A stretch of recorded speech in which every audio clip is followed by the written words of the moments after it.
Sodium chloride এর ঘন সম্পৃক্ত জলীয় দ্রবণকে ব্রাইন বলা হয়। কি ঘটবে যদি ব্রাইনকে তড়িৎ বিশ্লেষণ করা হয়? চলো পরীক্ষা করে দেখা যাক। ব্রাইনের তড়িৎ বিশ্লেষণের জন্য ব্রাইনকে একটি বিকারে নিয়ে এর মধ্যে দুটি কার্বনের ইলেকট্রোড প্রবেশ করানো হয়। এরপর এতে বিদ্যুৎ চালনা করা হয়। বিদ্যুৎ চালনা করলে উভয় ইলেকট্রোডে গ্যাসের বুদবুদ সৃষ্টি হয়।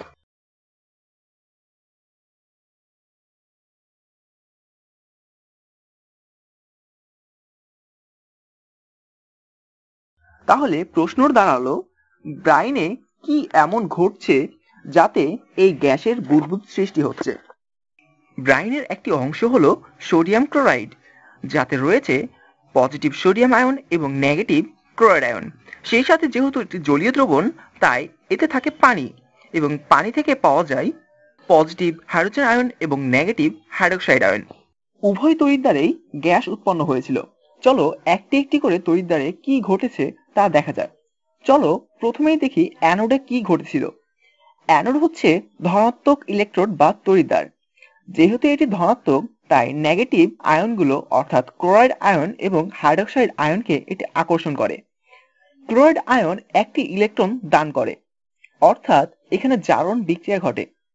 জারণ বিক্রিয়ায় দুইটি ক্লোরাইড আয়ন জারিত হয়ে এক অণু ক্লোরিন গ্যাস তৈরি করে এবং দুইটি ইলেকট্রন উৎপন্ন করে। এই ইলেকট্রনগুলো অ্যানোড তড়িৎদ্বারে চলে যায় আর ক্লোরিন গ্যাসের বুদবুদ তৈরি হয়।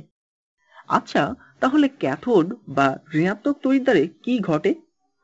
যেহেতু ক্যাথোড হচ্ছে ঋণাত্মক তড়িৎদ্বার, তাই এর নেগেটিভ চার্জ দ্রবণের পজিটিভ চার্জগুলো, যেমন সোডিয়াম প্লাস, হাইড্রোজেন প্লাস, এগুলোকে আকর্ষণ করে। প্রত্যেক হাইড্রোজেন প্লাস আয়ন একটি করে ইলেকট্রন গ্রহণ করে এবং একটি ইলেকট্রন গ্রহণ করে পরমাণুতে পরিণত হয়। এই বিক্রিয়াকে বিজারণ বিক্রিয়া বলা হয়। এতে দুটি হাইড্রোজেন প্লাস আয়ন বিজারিত হয়ে দুটি হাইড্রোজেন পরমাণু তৈরি করে।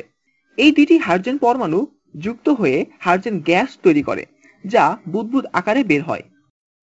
চলো তাহলে পরীক্ষা করে দেখা যাক অ্যানোডে উৎপন্ন গ্যাসটি ক্লোরিন এবং ক্যাথোডে উৎপন্ন গ্যাসটি হাইড্রোজেন কিনা। পরীক্ষা করার জন্য আমরা গ্যাসকে টেস্ট টিউবে সংগ্রহ করব। অ্যানোডে উৎপন্ন গ্যাসের টেস্ট টিউবের মধ্যে একটি লাল লিটমাস প্রবেশ করাই। দেখো, লাল লিটমাস পেপার বর্ণ পরিবর্তন করে সাদা হয়ে গেল, অর্থাৎ এটি ক্লোরিন গ্যাস নিশ্চিত হয়ে গেল। এবার ক্যাথোডে উৎপন্ন গ্যাসকে পরীক্ষা করি। শুনলে পপ আওয়াজ করলো, সুতরাং নিশ্চিত হয়ে গেল এটা হচ্ছে হাইড্রোজেন গ্যাস। তাহলে দ্রবণে থাকলোটা কি?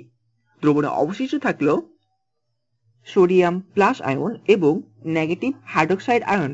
এরা নিজেদের মধ্যে বিক্রিয়া করে সোডিয়াম হাইড্রোক্সাইড তৈরি করে। তাহলে ব্রাইনের তড়িৎ বিশ্লেষণ করে পাওয়া গেল হাইড্রোজেন গ্যাস, ক্লোরিন গ্যাস এবং সোডিয়াম হাইড্রোক্সাইডের দ্রবণ। বিক্রিয়াটি এক বাক্যে হলো, সোডিয়াম ক্লোরাইড এবং পানির মিশ্রণ অর্থাৎ ব্রাইনকে তড়িৎ বিশ্লেষণ করলে উৎপন্ন হয় সোডিয়াম হাইড্রোক্সাইড, হাইড্রোজেন গ্যাস এবং ক্লোরিন গ্যাস।